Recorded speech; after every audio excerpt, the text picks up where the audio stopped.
तारीख अप्रैल 20 2022, जगह जबलपुर, गुनाह मर्डर, कारण काला जादू। 21वीं सदी और आज भी काले जादू पे विश्वास बरकरार है। 21 साल के संदीप अहरवार को सिर्फ शक था कि उसके दादा नेतराम अहरवार ने किसी तो रीजन की वजह से संदीप के परिवार पर काला जादू फूंक दिया है और उसी काले जादू के कारण संदीप के घर बच्चे की किलकारियां नहीं गूंज पा रही थी। अब काला जादू मिटाना तो उसको नहीं आता था, इसलिए उसने काले जादू को फूंकने वाले को यानी अपने दादा को ही तलवार की धार से मिटा दिया। तो क्या ये सच में काला जादू था या बस एक भ्रम और गलतफहमी?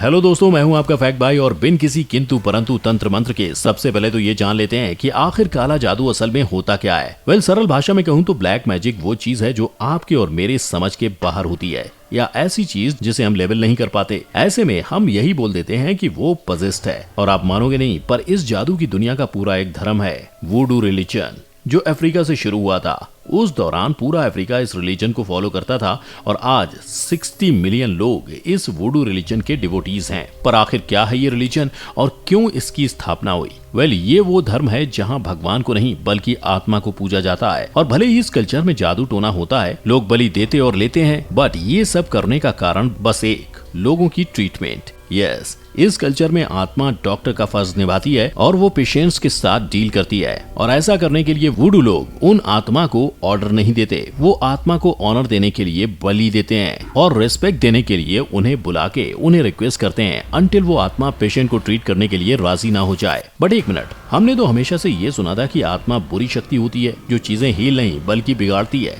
तो फिर ये क्या है? वुडू कल्चर के लोगों का मानना है कि आत्मा न्यूट्रल होती है, यानी वो आत्मा अच्छी बनेगी या बुरी, वो उस आत्मा को बुलाने वाले इंसान के इंटेंशंस पर डिपेंड करता है। इंटेंशंस अच्छे, आत्मा अच्छी, इंटेंशंस बुरे, आत्मा बुरी। यही अफ्रीकन कल्चर फ्रेंच द्वारा एशिया गया, ग्रीक्स द्वारा यूरोप गया और ऐसे ही धीरे धीरे कर वर्ल्ड वाइड स्प्रेड हो गया, जिसको वर्ल्ड ने बहुत रैपिडली एंड इजिली एक्सेप्ट किया। जिसके पीछे का रीजन था डिजीज। दरअसल उस दौरान dysentery, cholera, sleep sickness, malaria, small pox and cow pox जैसी कई सारी बीमारियां मौजूद थीं। अब ऐसे में अपनी जान दांव पे लगाने से बेहतर था अपना मतलब देखा जाए और वुडू की मदद से आत्मा को बुलाएं और क्योर हो जाए। एंड द रिलीजन स्प्रेडेड, क्योंकि तब हम मेडिकली उतने एडवांस नहीं थे, नई बीमारियां आती रहती थीं। ऐसे में जब तक डॉक्टर्स बीमारी को पहचानते, ट्रीटमेंट खोजते, उसको लोगों तक पहुंचाते, तब तक लोग मैजिक एंड स्पिरिट्स पे डिपेंड हो जाते एंड ब्लैक मैजिक तक पहुंच जाते थे। एग्जाम्पल, 2020 में जब कोविड आया तब एक और वैक्सीन की खोज हो रही थी और दूसरी ओर लोग यहाँ तक पहुँच गए थे।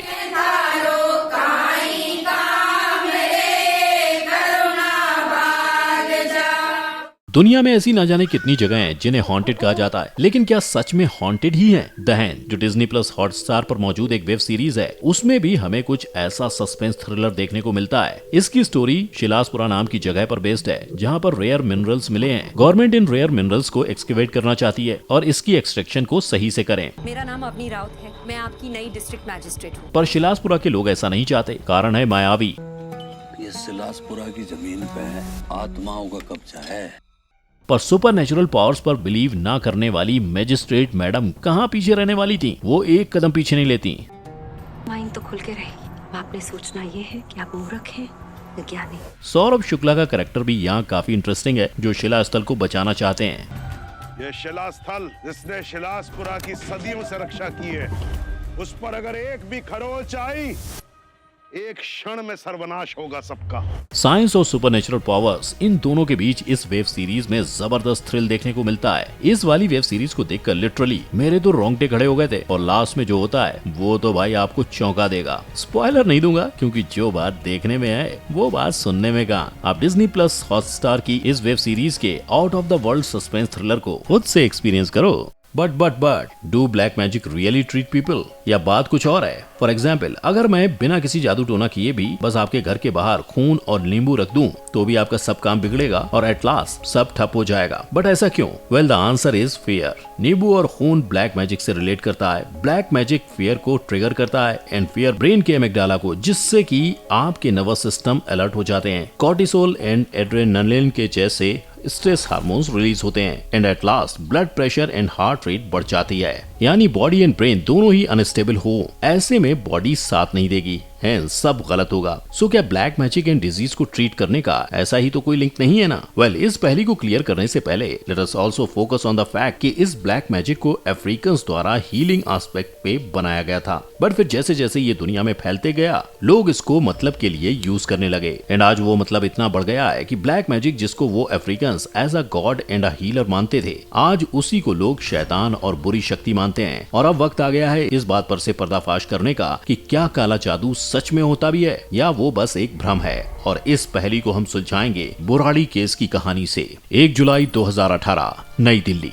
न्यू दिल्ली में एक ही परिवार के 11 लोग मृत पाए गए। 10 फांसी के फंदे से मरे और एक गला घोटने के कारण, जिसे देख पुलिस भी काफी हैरान रह गई थी। केस की छानबीन के दौरान पता चला कि साल 2006 में चुंडावत परिवार के हेड भोपाल सिंह की मृत्यु हो गई थी, लेकिन उन्होंने फिर भी अपने परिवार का साथ नहीं छोड़ा। वो अक्सर उनके छोटे बेटे ललित को दिखा करते थे। भोपाल सिंह जिंदगी की सीख, परिवार को खुश रखने के तरीके वगैरह वगैरह ललित को बताते और ललित सब कुछ डायरी में नोट करके अप्लाई करते थे, जिससे उनके परिवार ने कम समय में ही फाइनेंशियली काफी ग्रो कर लिया। परिवार को ये बात इतनी रास आई कि वो आंख बंद कर ललित की बात मानने लगे। सब सही चल रहा था अंटिल एक दिन भोपाल सिंह ने ललित को बड़ तपस्या करने की राय दी, जिसमें परिवार को नई और अच्छी जिंदगी की शुरुआत करने के लिए बरगद पेड़ की शाखाओं की तरह 10-15 मिनट तक छत से लटके रहना था। और यहाँ भी हर बार की तरह परिवार ने ललित की मानी और सब पूजा के नाम पे फांसी के फंदे पर चढ़ गए। पर क्या सच में ये कोई पूजा थी? भोपाल सिंह थे या माजरा कुछ और था? वेल, हकीकत ये थी कि ललित अपने पिता से काफी क्लोज था। उनकी मृत्यु के बाद वो PTSD का शिकार बना एंड वो वक्त के साथ इतना बढ़ गया ललित साइकोसिस का शिकार बन गया। साइकोसिस मतलब ऐसी इमेजिनरी चीजें देखना जो रियलिटी में एग्जिस्ट नहीं करती हैं, यानी उनके पिता की आत्मा। बट उसके परिवार ने ललित को ट्रीट करने के बदले उसकी बातें समझनी और माननी शुरू कर दी, जिससे वो सब भी शेयर डिल्यूजन का शिकार बन गए। यानी ब्लैक मैजिक और अंधविश्वास इतना है कि लोग मेंटल इलनेस को ही इग्नोर कर देते हैं। और बुराड़ी केस इकलौता नहीं है, नॉर्थ कर्नाटका में भी ऐसा ही कुछ देखा गया था। वहाँ हो रहे काले जादू का नाम था भानामती, जिसने पस्तापुर गांव की कई दर्जन परिवारों को अपना शिकार बना लिया था और हर किसी पर इस काले जादू का असर अलग अलग था। जैसे एक 9 साल का बच्चा जो हर वक्त भटकता रहता था, खुद से बातें करता था और कहता था कि उसे 2 लोग नजर आते हैं जो उसे अपने पीछे चलने के लिए कहते हैं। एक 65 साल की बूढ़ी औरत भी थी जो खुद से बातें करती थी और रोते चीखते हुए ये कहती थी कि लोग उसके बच्चों को मार डालना चाहते हैं। और लास्टली एक बूढ़ा आदमी भी था जिसने सबको बताया कि उसके घर में अपने आप ही कपड़ों में आग लग जाती है और घर के कपड़े फटने से लेकर कई बार पैसे चोरी होने और घर में जगह जगह नींबू मिलना भी उसके डेली लाइफ का हिस्सा बनने लगा था। पर क्या ऐसा सच में था? नहीं, ये भी काला जादू नहीं, बस मेंटल बीमारियां थी। तो क्या कई दर्जन लोगों का परिवार, उनका गांव झूठ बोल रहा था? Again no. और ये बात 2013 में शुरू हुई एक साइंटिफिक कमेटी की रिसर्च में सामने आई, जिसमें डॉक्टर नरसिम्हा हेड कर रहे थे। और उनके अलावा इस कमेटी में एक साइकोलॉजिस्ट, एक साइकेट्रिस्ट, एक फिजिशियन और 3 लेजिस्लेटिव काउंसिल मेंबर शामिल थे, जिन्होंने पूरे 225 विक्टिम्स को एग्जामिन किया। और तब जाकर पता चला कि 9 साल के बच्चे के बारे में मैंने अभी आपको जो बताया था उसे कॉमन हिस्टेरिकल न्यूरोसिस यानी nervous systems and functional disorder थे। 65 साल की महिला को पैराफ्रेनिया यानी एक ऐसी साइकेट्रिक इलनेस थी जिसमें लोग हर चीज पर शक करते हैं। आखिर में जिस बूढ़े इंसान की मैंने आपको बात बताई, उसके घर जाकर जब रिसर्चर्स ने जांच की तो पता चला कि घर में बस एक साड़ी में आग लगी थी जो ओवन से बहुत करीब में रखी थी। यानी हो सकता है उससे ही आग लग गई हो। यानी गाँव का मानना गलत था और कुछ भी भानामती नाम के काले जादू टोने की वजह से नहीं हुआ था। ये सिर्फ 2 केस थे और आए दिन ऐसे कई दर्जनों केस सामने आते हैं जो हमारे सोसाइटी को साइकोलॉजिकल इलनेस के बारे में दिखाए जाने वाला एक आईना है। साइकोलॉजी एक ऐसा साइंस है जो हमारे दिमाग और बिलीव्स को स्टडी करता है और हमारे बिलीव्स क्या हैं, वही जो हमने बचपन से देखा और सीखा है। जैसे कार्टून्स, ये Thomas, what have you done? Look at you! Oh, look at me! ये If hatred and fear take hold, और ये To shroud my clothes, the black of night.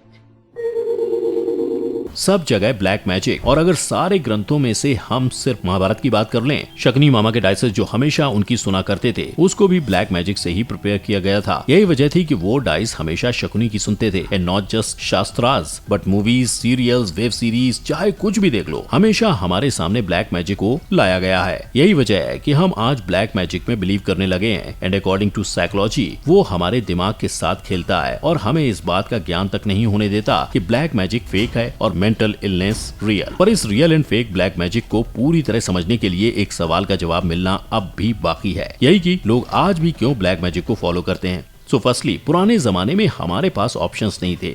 अब पेशेंस नहीं है। जादू बोलते ही हमें लगता है कि सारी तकलीफें चुटकियों में खत्म हो जाएंगी। सेकेंडली, लोग क्या कहेंगे का डर भी मेंटल इलनेस से जूझ रहे लोगों को मेडिकल ट्रीटमेंट करवाने और डॉक्टर के पास जाने से रोकता है, क्योंकि सोसाइटी आज भी मेंटली इल पेशेंट्स को एक पागल ही करार करती है। और अगर हम आंकड़े देखने जाएं तो the national mental health survey 2016 के मुताबिक तब इंडिया के 132 करोड़ में से 14% यानी 18.48 करोड़ लोग मेंटली इल थे। बट इतने सारे पेशेंट्स के लिए इंडिया के पास सिर्फ 1000 clinical psychologist and 9000 plus psychiatrist हैं। अब जब आंकड़े इतने कम हो तो उन हॉस्पिटल में फी कितनी होगी उसका अंदाजा खुद ही लगा लो। अब ऐसे में लोग ऑब्वियसली हॉस्पिटल कम और ब्लैक मैजिक के आश्रमों में ज्यादा जाएंगे, और वो जायज भी है। यहाँ फैक्ट भाई ये नहीं कहता कि लोगों का ऐसा करना गलत है। एज फैक्ट भाई जानता है कि कुछ तांत्रिक्स के पास सच में तांत्रिक विद्या है। वो एक्चुअल में साइंटिफिक एंड लॉजिकल नुस्खे देते हैं जो डिवोटीज या पेशेंट्स को एक्चुअल में हेल्प करता है। फैक्ट भाई को अगर दिक्कत है तो वो है ढोंगी बाबाओं से, जो लोगों को छल से लूटते हैं,